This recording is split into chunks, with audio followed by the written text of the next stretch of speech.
Hello everyone and welcome back to the worst segment on this channel, me. So, I apologize for all the reaction style content that's gone up on the channel lately, just kind of a coincidence, and we're going to get back to your more typical Datto style content shortly. Yes, I am reading off of a script, but I do want to talk to the camera. Next, who is ready for some drama? Oh, okay, there's not really. So, in case I'm the only person you're subscribed to, or maybe you haven't looked at YouTube recently, Aztecross, Mr. Cross is his father, dropped a bomb on his channel about monetization, rather microtransactions in Destiny. This is not something I believe dropped completely out of nowhere, as the monetization conversation has been brewing on Reddit for the past several weeks now. And with such a video, I had a lot of people in my mentions wanting to know what I thought of such a video. I imagine some of you want to know as well. And it really did feel like more than normal amounts of people asking for a reaction to things, and we'll get to why later in the video. I haven't spoken about micros on this channel for over 2 years. The last video that I did on micros was called Foreververse, where I basically said Bungie is going to keep making microtransactions as long as people are buying them. To this day, 2 years later, I have still spent 0 silver on cosmetic microtransactions in Destiny. I have the Fortnite collaboration skins because of a sponsorship that I did where money was sent to me to get the skins. That's it. To me, micros are a battle that have already been lost, and I personally have no desire to have a conversation with a company that does not want to have one back. It's like speaking to a brick wall. If there was maybe some sort of back and forth happening, then okay, but there hasn't been, except if prices increase like they have recently. This is not to say that I think people should stop fighting back about micros. The biggest piece of anti-microtransaction content was just posted by Cross. But rather that my view is that of apathy. I don't want to waste my time anymore arguing, because Bungie is going to do what they want to do, and the only way to stop it is to stop spending money on microtransactions. Clearly that has not happened, and I am now a man of hard truths. Before we continue, I will again elaborate that me saying why something is done in a certain way does not mean I am trying to justify it or condone it. If I am explaining how I believe something works, and you don't agree it should work like that, I am not trying to say that it should work like that. I am just saying that that is how I think it works, and this will be more apparent later on in the video. I booted up my stream, and we watched the video, and the whole reaction conversation was like 3.5 hours. Now, the entirety of that reaction and that experience is all uploaded to my archive channel if you really want to go check that out. Links in the description for the full thing. I didn't want to just try to edit that down to an hour to hour and a half long video, even if I do think people are going to watch it. It's still really long. I'm really long-winded. There's a lot of repeated responses, digging through chat that I didn't even put on the screen at the time, etc., etc. So instead, I'm just doing a summarized version of the reaction stream. Everything that I'm saying here is basically what I said on the stream. It's just a bit more refined, but I'll try to include clips from the reaction when I can. So, Cross's video actually starts out with one of my old videos, just after taking King, talking about how I would be pissed if Bungie started to sell stuff like legendary marks or armor or weapons in the Eververse store. Past me did not really clarify on the method of such things. My original intent was more of a direct-to-consumer approach, straight out of the store type purchase, but many people have attached themselves to this part of the video based on what my mentions on Twitter and comments and all that kind of stuff look like over the past 24 to 48 hours. After talking with Cross, the intent was supposed to be a foreshadowing of what could happen from way back when. We'll talk about that much later into the video. The first section covers free to play, where I am in a lot of agreement, and a lot of people basically call it, free to try. A much more fair description. Now, first off, I want to set the record straight. Destiny 2 is not a free-to-play game. It's a free-to-try game. It's very important we are all... I'm in agreement there for the most part. You get the core playlists as a free player. You get dares, you get a couple of raids, a dungeon, free roam, but no story stuff or anything like that. Comparisons to Fortnite and Warframe are made, where Fortnite, as long as you play a lot, you can buy the next season's pass with the currency from the current pass, which is something Destiny loosely had in the form of being able to get all cosmetics in a season as long as you played enough. And for Warframe, you have much more access to the game as a whole, and it's possible to earn the paid currency via some kind of gameplay. I'm paraphrasing here. There's going to be a lot of paraphrasing because I didn't want to just play Cross's video on my YouTube channel, the whole thing rather. So the conclusion is just that. Destiny is free to try, not exactly free to play.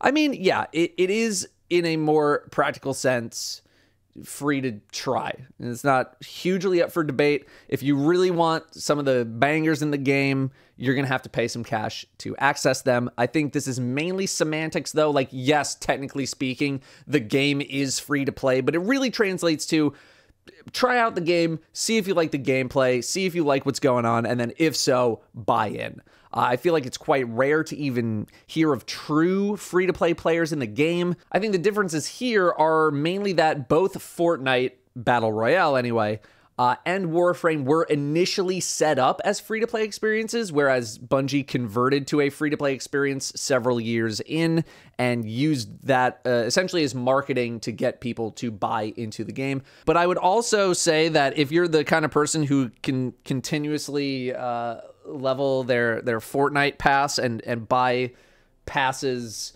in the future from your previous one, you're probably in the party of a group of people that's spending money on Fortnite already. My issue mainly comes with what Cross talks about in the next section, and him and I appear to be on the same page, which is discussing slightly confusing pay structures.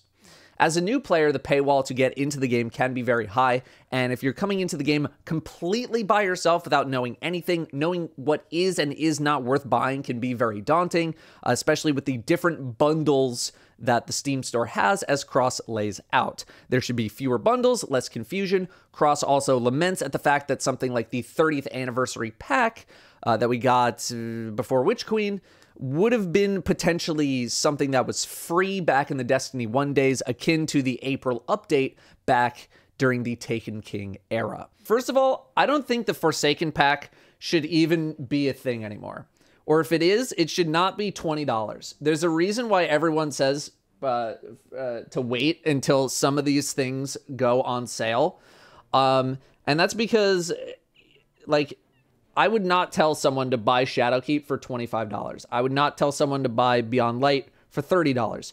Witch Queen is like probably the closest thing that I would say for people to buy, just because the campaign was incredibly good. In terms of the offers currently available, I am actually surprised that the Forsaken pack is still even a thing, much like Cross. I could understand if the campaign was still available to play, but it's not. You get Last Wish, which is a very old raid that Bungie is never going to touch again in terms of gameplay updates.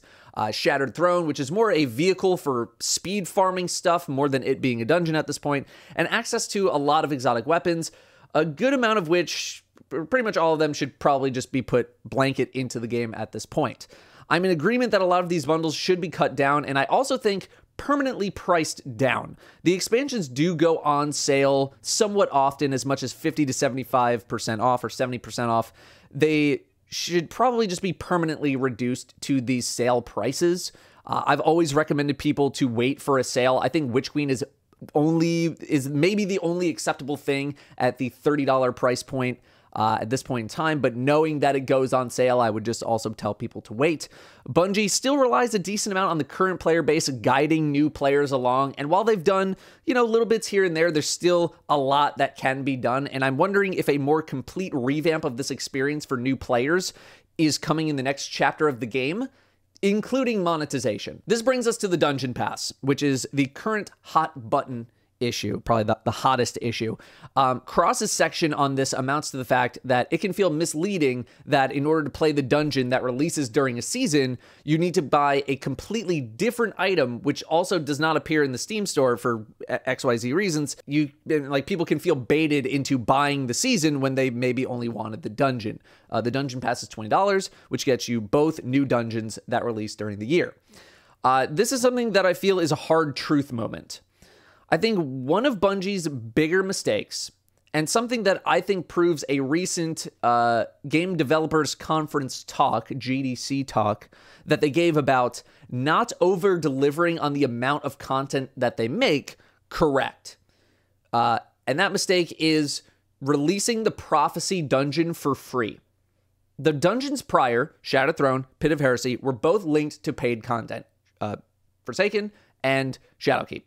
In releasing a dungeon completely for free, the new expectation from the community was now that dungeons are free. It wasn't just a gift from Bungie, just a one-time thing. Nope, all dungeons should be free now. And going from something that was originally free to now being a paid thing is basically a cardinal sin in gamer world. This is why Bungie's GDC talk is accurate to me. Whatever you deliver for a content drop is now the new normal and the new expectation for your community. And if you ever release less than the previous, people are going to be mad. Hard truth moment number 2. I am of the opinion that if the dungeon pass did not exist, we would not have nearly as many dungeons as we've gotten so far. They would only release 1 per year instead of 2, but potentially charge more for an expansion as a result because it also has a dungeon in it, or they'd only release 1 whenever they were feeling generous enough to do it. You can hit me with all the money questions you want. The truth is, we don't know how much it costs to make something. The accountants at Bungie are the ones making the calls here. I don't know the nuances of this. I don't know the conversion of money to content. I don't know the conversion of employee hours to content. I wish I did. I don't know how it works. I don't know what the money from Eververse directly goes to because I'm sure it goes to 1,000 different things. But given how things have gone, given how money-focused things have become, my conclusion is that if it is not profitable for Bungie to make a thing, they are not going to make the thing. How true that is, I don't know. This is not something that Bungie speaks about with any sort of regularity. We just don't know. Moving to season price. Cross's main gripe here isn't necessarily the price of an individual season, or even that they raised the price of a season, accounting for inflation, blah, blah, blah, blah, but rather that there is no way to actually purchase the exact amount of silver that you need to buy a season. You need to buy more than what you need to buy a season because silver does not come in denominations of 1,200. You can buy 1,100. You can buy 1,700. You cannot buy 1,200. This is something that I missed originally when this price increase happened, and I do apologize for that. Something that I've always struggled with when it comes to, is it worth it? $10 for a season, too much? Type responses is that I have continuously still felt like I have gotten value out of a season pass in every season, even if the season itself wasn't the greatest. For $10 or now $12, you got some weekly missions to do, new activities, new guns, etc., plus all of the cosmetic options within the season pass. And if you can hit level 100 in the season, the market value of the cosmetics that you get in the season pass alone far exceeds the $10, now $12 cost that you spent on the pass. If you play all 3 classes, you're getting around $45 worth of armor ornaments alone, not to mention all of the other goodies in the pass. Now, whether or not you think that certain things should be priced the way that they are is a conversation we'll have soon, but based on the price of the items that you get, the value has been there, overwhelmingly so. I'm with Cross on this one too. This is probably the section that I agreed with the most. This is one thing that I think is actually possible that Bungie will maybe consider adjusting if they want to take the fingers out of their ears, letting people at least buy the exact amount of silver that they need to buy a season, because not everyone's buying the annual pass. But the reason I'm skeptical is because they did this in the first place. They knew that people were going to have to buy more silver than what they needed to buy the actual season, and then they did it anyway. They did it because it makes them more money, and they did it because people don't have that much of a choice. which is why I'm skeptical that they revert it. But the reason I think there's a chance is because Bungie can get a tiny community victory, get a bunch of heat off them, everybody cheers, and then Bungie goes right back to whatever they're doing. Or they can continue to use the best strategy, which is ignore everything and hope it goes away, which it often does. I'm not going to sit here and pretend I really contribute anymore to the plight of microtransactions, though, I know I don't really say anything, but if the collective might of the community on its own can't persuade Bungie, adding me into the mix is just not going to get them over the tipping point. I feel like if Bungie was a little more open to these conversations, then sure, but they're not, and they're probably not going to be. Moving to events, Cross discusses the holiday events that we get, specifically the event pass, which is a $10, 1,000 silver, whatever it is, purchase that can net you a couple of extra cosmetics from the event. He goes on to discuss how events are basically vehicles for more microtransactions. Event card is just plastered right in your face at all times whenever you're in the screen. Events tend to be the same year over year in terms of the activity, but the cosmetics, the thing that people pay for, are seemingly the thing that gets the most attention, as opposed to investing more in the player experience. I'm going to interject here and say that Bungie has done some refinement in making these events, as we know them, much more streamlined and bearable. The most recent example being Guardian Games no longer needing laurels. You don't need to farm laurels to participate. Big quality of life update there.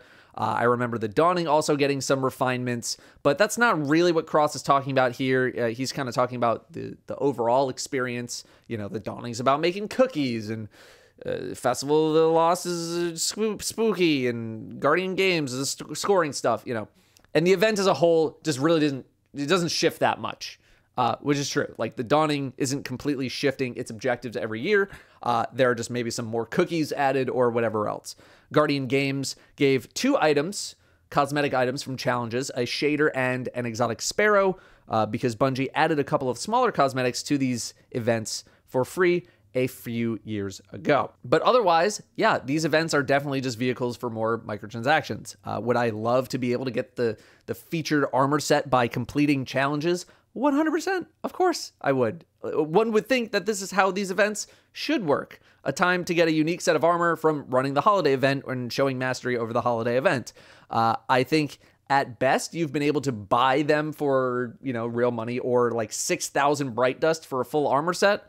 If I remember correctly, that's not nearly the same as like gilding the title and getting an armor set or like pieces of the armor set. Something that I know people would absolutely appreciate, but it's sold instead because they know that people are going to buy it.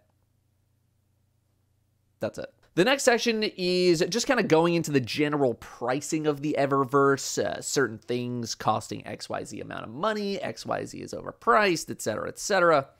The reason that things are priced the way that they are is because Bungie and all of these other companies have done years of research and spent millions of dollars on research determining the exact best price point that will make them the most amount of money. Period. If you've ever thought, if they sold this at a cheaper price, I would buy it, or more people would buy it, and they'd probably make more money, there's a damn good reason that they haven't. And that's because they know more than you. They know more than you. They have the data to back it up. They're smart. The dumb one. That's it. That's it. It doesn't matter how unfairly priced you think some of these items are, because enough people buy them at their current price. No one cares what you think about the price. I'm not of the mind to buy an armor set for $15 from the store for one character. It's not for me. But there's enough people out there that buy it and just overwrite what I think of the price. Okay? All of the vote with your wallet people get overwritten by the people actually spending money. Okay? All of the vote with your wallet people ain't spending money on this stuff in the first place. And I'd argue that vote with your wallet people are not even the target audience for these items. They're not. Again, I'm not saying I approve.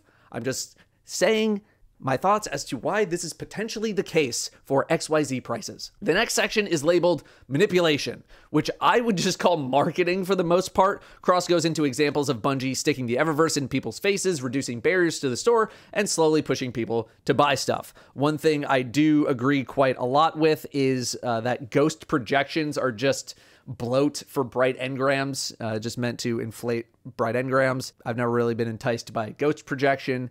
And if you're the kind of person to buy a ghost projection for real money, then okay. I don't know how much room you have to really complain about microtransactions. If you're buying a ghost projection, that's just me. None of this really surprises me. It's also something that I feel like pretty much every other game does. Companies are going to shove cosmetics in your face as much as possible in order to get you to buy them. They are intentionally trying to reduce barriers between you and spending money. This is not a Bungie exclusive issue. This is just kind of the norm now in general. Perhaps Bungie is able to master this based on how menus work out in the game or whatnot. Maybe they do it better than others. I'm not really sure. But I just feel like this is something that people just kind of live with nowadays. This next part of the video is where I start to deviate a bit from Cross here. His next section is pay to win. His main arguments being the following, and I apologize if I'm not exactly getting this correct as I'm trying to paraphrase. Number one, something like Quicksilver Storm was a pay-to-win situation and or is just making the pre-order experience worse. And two, buying season pass levels is pay-to-win territory, potentially combined with deep sight harmonizers. Quicksilver Storm ended up being a good weapon. Quicksilver Storm was available for months earlier than its release if you pre-ordered Lightfall. If Quicksilver Storm was not a good weapon, is it still pay to win?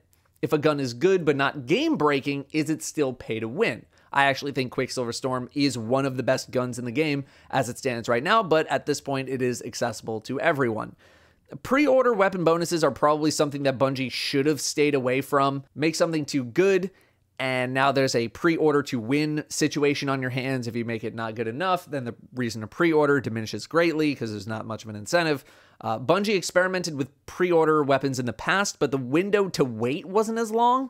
Although you could argue that Osteostriga's PvE impact was somewhat big. Gallarhorn also ended up being kind of acceptable because Bungie was smart about things and didn't want to completely lock a crucial end game weapon behind a $25 paywall. So they made G-Horn buff every other rocket as well, which was good because if they didn't, you would have heard something. The bigger point Cross comes out with here is the ability to buy season pass levels immediately after a season launches, which is new to the game.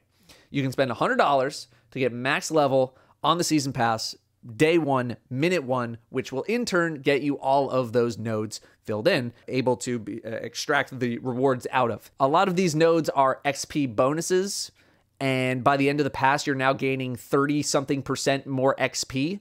Although you do not gain artifact levels as a result of buying season pass levels.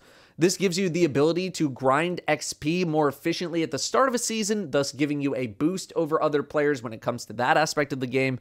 Cross believes winning in Destiny is getting good loot, although I personally do not have my own definition of winning in Destiny, as I think it is a bit more subjective than trying to apply a definition to it. You used to only be able to buy levels at the end of the season, this being a way for people close to a big reward to be able to just buy their way to it, and because things get reset, the benefit was very short-lived to begin with, nor did someone buying their way to level 100 really impact other people's enjoyment or experience with the game at the end of a season. Cross also believes that deep sight harmonizers are a pay-to-win mechanic, as people are capable of buying all ranks in a season pass for $100 in order to unlock all of the harmonizers, and then essentially being able to speed run their way to a crafted weapon, quickly spamming drops after running an activity for a few times. He gives the example of a hypothetical gun, quote, what if the Immortal had been craftable this season, end quote, buying your way to a Crucible God weapon really early in the season and gaining an advantage until people could catch up to you. This has not happened, but I think the main point is that it could, and that's what he's worried about. I think your definition of pay to win is the ultimate factor here. My definition, going way back to that October 2015 video, was Bungie directly selling from their store exotics, weapons, whatever, to a consumer. If I can go into the store and scoop up Arbalest for 1,000 silver, that's my line. That's pretty much always been my line. That to me is just not acceptable. Things have changed over the past 8 years, and I don't know how many people would really consider getting 50 legendary shards from the season pass as a pay-to-win situation, or 5 cores, or whatever. If you want to get technical, then sure, as a paying customer, you absolutely have advantages over non-paying customers. But there's also the buying content is pay-to-win crowd, and that's not something I really give much attention to, nor is this something that Cross brings up. I don't think buying Lightfall is pay to win. I guess that I personally don't think of someone buying 100 levels and then speeding their way through the seasonal artifact or speeding their way to a god roll crafted weapon as a threat. This is something really outside my wheelhouse because I don't know people who would buy levels in this way. Everyone that I play with is level 100 really damn quick and wouldn't waste their money. And I also wouldn't really consider someone who would do this to be a super crazy high-skilled pro player on average. You know, I'm sure there are a small handful of high-skilled players out there who would do this. But I also think the Venn diagram of people who are buying levels in the season pass immediately to hit a level 100 and people who are dominating world first races and or trials is two circles. I don't think there's any overlap there pretty much at all. And if it is, maybe the lines are touching. I don't know the percentage of the population who is willing to spend $100 to unlock the season pass immediately, then rush to grind some weapon so that they can bop people in PvP. But could this become a reality one day? Sure. And I think that's Cross's point. It could happen. Do I think many people would even really notice the effects of other people doing this? I personally don't, but that's just because of my perspective of the game as it is right now, and trying to account for several years down the road can be quite difficult. In PvE world, I don't care if you buy 1,000 levels, because your ability to clear GMs has no impact on my ability to earn loot of my own, especially now that there are level caps built into activities. The only PvE implication is the world first raid race. And personally, I don't think the real contenders for world first raid races are doing something like this or feel threatened by anyone doing it.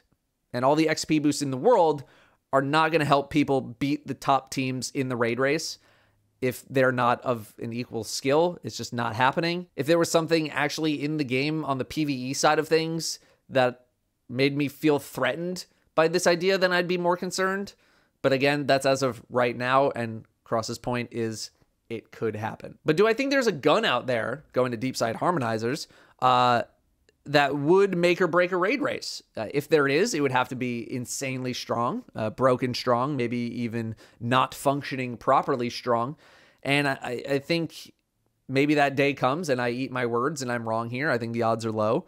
But right now, I think buying levels is a complete waste of money. I think the pay-to-win potential of deep site harmonizers is a bit exaggerated here, at least, you know, as of right now. But again, it's all about the future. And I think the overwhelming majority of people who use this feature are not out to really speed run to a crafted god roll, but rather are just trying to make sure they hit that final tier of rewards so that they don't miss out on XYZ from being so close, and they can spend $3 to get, you know, what, 2,000 bright dust, an exotic emote, and a weapon ornament. Deep Sight Harmonizers are a brand new item to the game. Bungie has said that they're looking at other ways to incorporate them into other parts of the game in the future. I'm interested to see their thoughts on harmonizers, if they're willing to speak about it, and seeing the direction that they approach with the harmonizers. Finally, though, I will again reference the fact that if people weren't buying levels, Bungie wouldn't offer this as an option, and we wouldn't be having this conversation to begin with. The implementation of something like this is probably not that difficult and probably has a huge profit margin. It was also around this time that I started to understand why I was getting mentioned so much and getting so many comments and my Twitter notifications blowing up. Datto. We start with shaders, emblems, emotes, but who is to say that they won't introduce materials, armor, or weapons in the future? If we see legendary guns for sale, if we see legendary marks for sale.